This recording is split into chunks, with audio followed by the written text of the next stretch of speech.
back to my channel. It is September, and that means it is officially spooky season. So for this month's video, what I am going to be doing is showing you guys 3 different kinds of body paints and how to use them in your makeup look, as well as going through some of the pros and cons of each type of body paint. Before I get into this month's video and tutorial, please, if you haven't, subscribe to my channel, hit that bell so you get notified when I upload a new video each month. I try to do these once a month.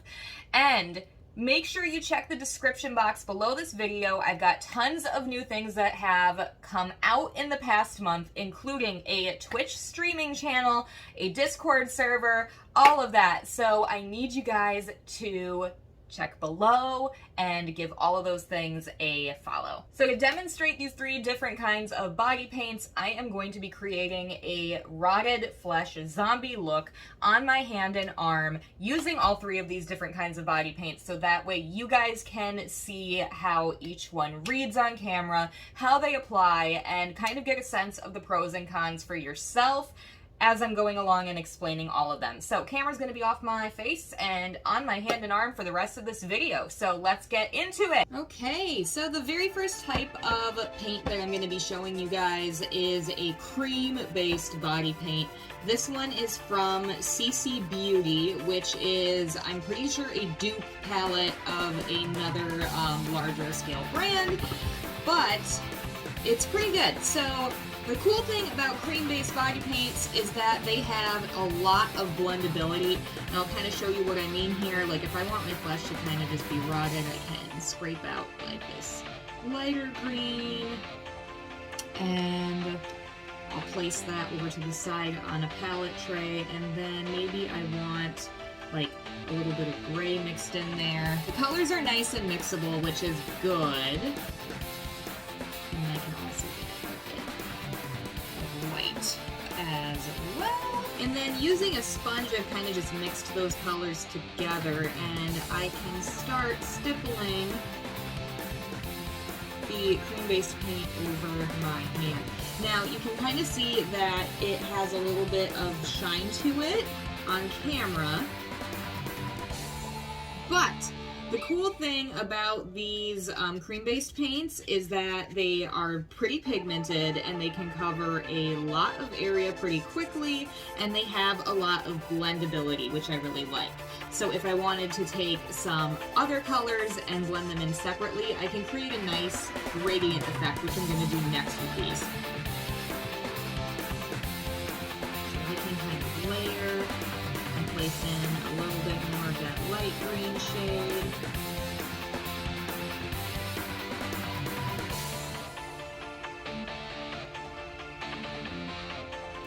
And you can kind of see the differences in color there, which is pretty cool. Now, some of the downsides of a cream-based body paint is that on top of the shininess we kind of get, while it's long-lasting, you have to make sure you very liberally set this with powder, otherwise this stuff is going to smear everywhere. I also don't recommend this for looks with a lot of layers to it, because as you can see, if I take another color, let's just take this teal color right here, and let's say I want to use my brush and kind of paint some different shapes on top of it. I can see on here, it gets very muddy very quickly, and you have to be pretty careful. And you can even see as I'm painting this shape out, as it gets larger, it becomes more transparent, and colors kind of, again, they muddy together. So this can kind of be a downside if you're trying to create some very sharp, precise dimensions on things, because layering is not going to be great because everything likes to blend. But if you're trying to create, again, a little bit of a gradient effect, if you want colors to be fading into each other, then then you can get some really cool dimension in your base layer.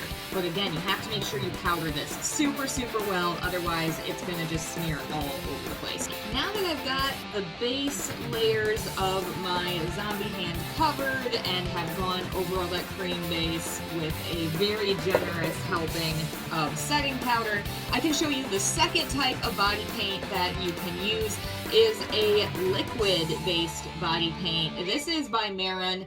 It's the liquid makeup. I have just white and black for right now, but a couple things I've noticed about this stuff is that first, you can dilute this with alcohol and put it in an airbrush machine, which is amazing. This stuff can also just be applied straight on. It's super heavily pigmented and can also cover a lot of area right away, but you do have to be careful with this stuff because it can get very runny very quickly. So I'm going to apply some of this to the nails. I'm going to use some of the black paint here and make the nails look all rotted so you can see how that applied. Alright, and the third and final type of body paint that I'm going to go over in this tutorial today is going to be water-based paint. This seems to be the most popular option used amongst makeup artists, and I can totally understand why, because it's easy to apply, it's highly pigmented, it washes off super easily when you are done, and you can layer it. As long as you let the layer before it dry completely, you are fine to do multiple layers.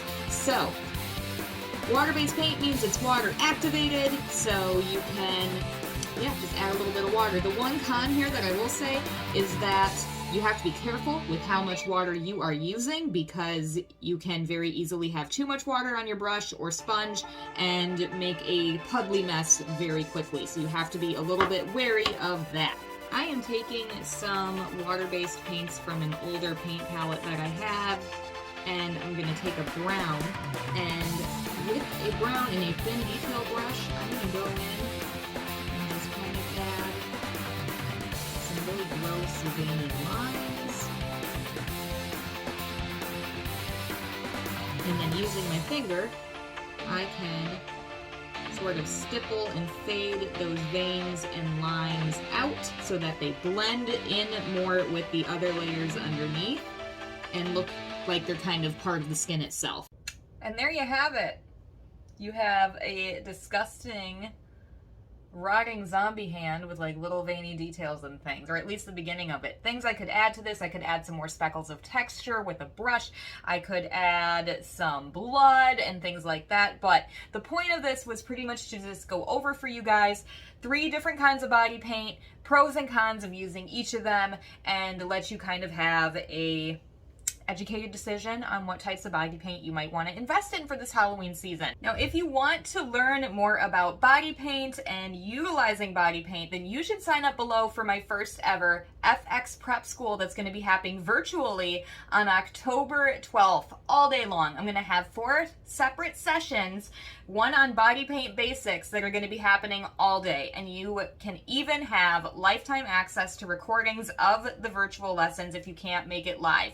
So please get signed up below. It's only $25 per session, or you can do all 4 sessions for $90, which is quite a steal. So until next time, get signed up for the class, learn some spooky things, and I will see you guys next month with more YouTube goodness. Make sure you guys also subscribe and follow my Twitch channel because I am streaming every single week there. Make sure you join my Artistry Addicts VIP group on Facebook to get the scoop on everything I'm doing there because I definitely post on those platforms and stream on those platforms more regularly. So, till next time, guys, you guys are amazing. I will see you all later.